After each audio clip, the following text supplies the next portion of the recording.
12 granada, 2 M16 rifle at isang kalibre 45 na baril at mga bala ang narecover ng mga otoridad mula sa umano'y nakatagong mga armas ng New People's Army sa Sitio Buak, Barangay Tinag-an, Albuera, Leyte.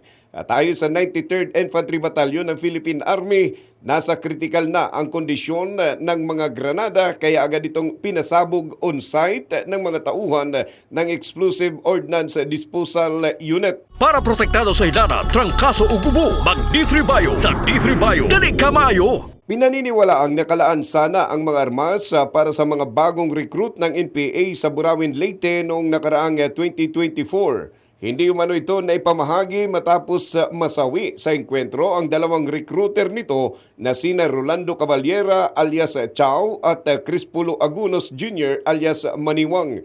Na-recover ang mga armas sa unang test mission ng mga trainees ng Explosive Ordnance Reconnaissance Training para sa CATGO at reservist ng 93rd Infantry Battalion. Tumulong din sa operasyon ang Regional Explosive Ordnance Disposal Unit at K9 Unit ng Police Regional Office 8. Para sa DTX 500 Morning Newscast, ito si K5 Roger Tilana mula sa Impilang Kampiyon sa mga balita, serbisyo publiko at kasiyahan sa lungsod ng Tacloban at buong Eastern Visayas, K5 News FM.